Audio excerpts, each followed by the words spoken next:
안녕하세요. 11월 22일 목요일입니다. 목요일 더 바이블에 오신 여러분들을 환영하고요. 오늘 우리가 함께 본 말씀은 여호수아 6장 15절부터 27절의 말씀을 함께 보도록 하겠습니다. 자, 기도하고 시작하겠습니다.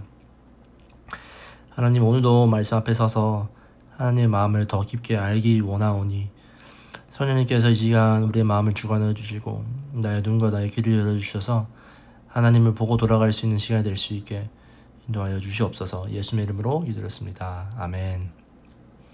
여호수아 6장 15절부터 우리 함께 16절까지 읽으면서 이야기를 나누도록 하겠습니다. 드디어 이른 날이 되었다. 그들은 새벽 동이 트자 일찍 일어나서 전과 같이 성을 돌았는데 이 날만은 7번 돌았다.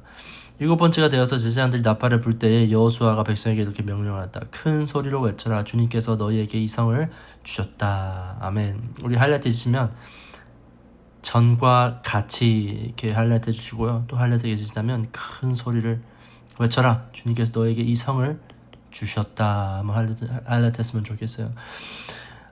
이스라엘 백성은 드디어 여리고 성에 돌면서 7번째 날에 하나님께서 명하신 것처럼 나팔을 제사장들이 불고 여호수아는 크게 소리를 외칩니다.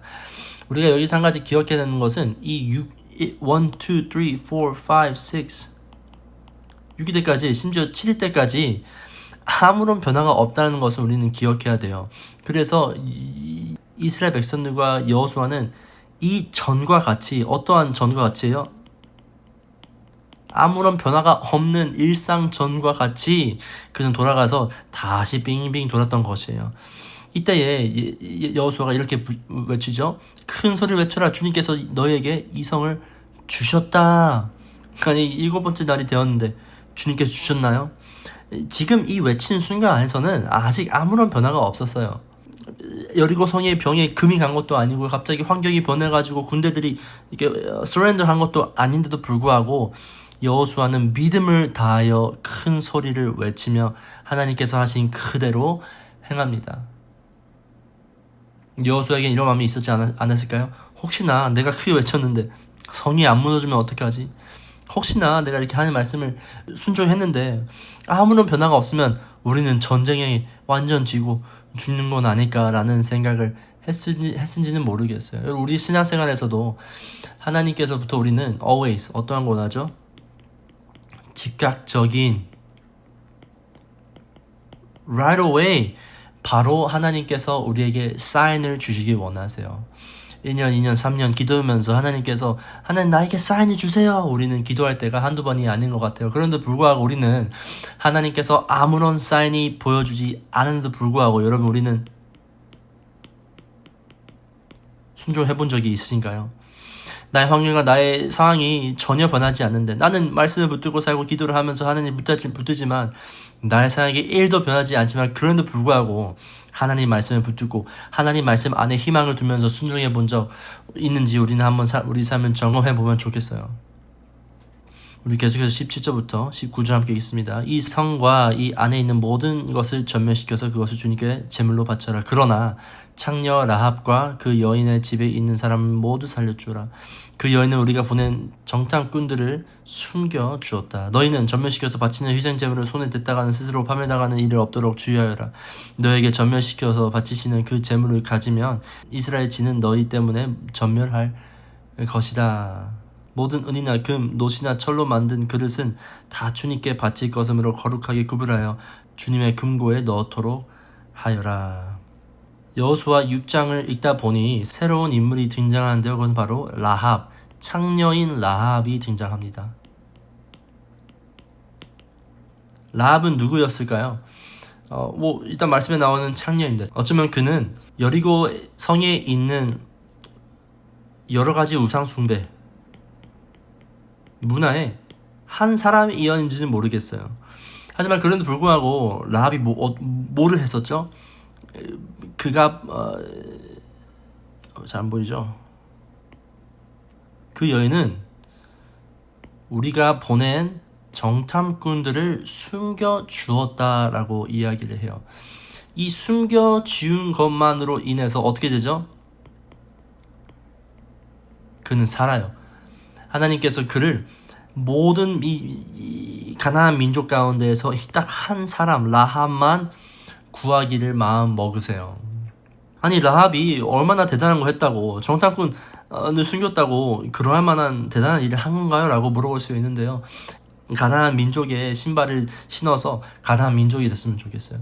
지금 이스라엘 적이 그들을 향하고 있고 이스라엘 적으로 생각하고 있던 가나안 민족에게는 정탐꾼을 숨긴다는 것은 뭐예요? 국가를 반역하는 것이에요.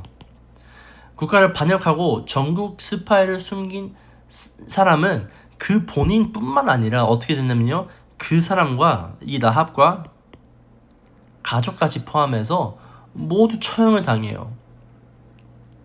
따라서 라합이 정탐꾼을 숨김으로써 뭐를 했어요? 자기의 목숨을 내어놓은 것이에요. 뿐만 아니라 자기의 가족의 목숨까지도 걸었던 행위가 바로 이 행위예요. 그래서 신약에서 가보면 우리 마태복음에서도 마태복음에서 예수님의 족보를 보면 라합이 나와요. 그리고 라합을 통하여서 실몬은 라합에게서 보아스를 낳았다고 하고 이렇게 다윗 왕까지 이어진다면 어떻게 되죠?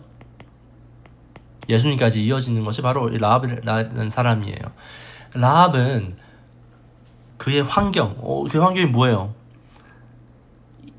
이 정탐꾼을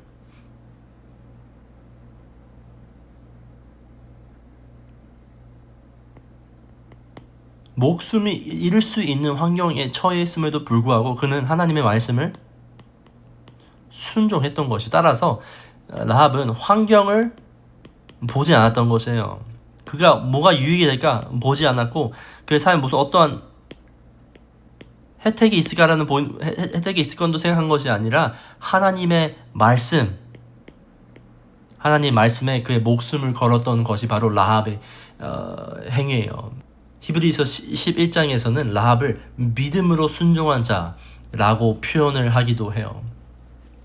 시간이 없어서 여기까지 마무리하려고 하는데요. 여러분, 이스라엘 백성은 어떠한 것이었죠? 보이지 않지만 하나님의 말씀을 듣고 뭘 했어요? 순종해 왔어요. 그들은 여리고성을 도면서 뭐를 두고 들었어요? 뭐 무기나 어떠한 전투 정략이나 둔 것이 아니라 하나님의 궤. 어제 말씀 기억나시죠? 이 기다란 거. 여기는 하나님의 언약이 하나님의 약속이 들어가 있는 걸 상징하면서 그들은 뭘 본 것이에요? 그들의 전쟁 앞에서 하나님의 말씀, 하나님의 약속을 붙들고 싸웠던 것이에요. 또한 라합은 그의 목숨을 위험까지 내어놓으면서 그가 뻔히 이거를 선택하면 목숨의 위협이 있다는 것을 알면서도 하나님의 이 언약, 하나님의 약속을 선택했던 것이에요. 이것이 바로 뭐예요? 믿음, by faith. 그들은 전쟁을 앞서서 믿음을 가지고 걸어왔던 것이에요. 우리가 오늘 말씀을 묵상하면서 우리 스스로에게 질문하고 싶은 것은 바로 이것인 것 같아요. 환경이 변하지 않아도 문제가 내 앞에 여전히 있을 때에 나는 하나님의 말씀을 바라보는 사람인가? 더 나아가서 환경이 나에게 불유익했을 때에 나는 하나님의 말씀에 all-in, 하나님의 말씀을 믿고 붙잡는 사람인가? 우리가 이 두 가지의 질문을 물어보고 오늘 살아가길 원합니다. 제가 기도하고 이 시간 마무리하도록 하겠습니다. 하나님, 우리는 보이는 것에 너무나도 쉽게 흔들리는 존재입니다. 그래서 주님, 우리에게는 주님이 더욱더 필요하고 하나님의 말씀이 더욱더 필요하고 그 말씀이 내 삶 가운데에서 녹여져서 말씀을 순종해 나갈 수 있는 용기가 필요한 존재입니다. 그래서 주님, 우리에게 그러한 용기를 허락하여 주시고 오늘 나온 이스라엘 백성의 모습과 그리고 라합의 모습을 바탕하여서 우리도 보이지 않고 느껴지지 않고 변하지 않는 나의 환경 가운데에서 주님을 쉽게 포기하지 않게 하여 주시고 그런 환경 가운데서 더욱더 주님 앞에 말씀을 듣고 더욱더 주님 앞에 나아가서 말씀을 듣고 순종해 나아갈 수 있는 그래서 순종을 했을 때에 우리가 해낼 수 없는 놀라운 것을 경험할 수 있는 우리가 될 수 있게 주님께서 인도하여 주시옵소서. 예수님의 이름으로 기도드렸습니다. 아멘.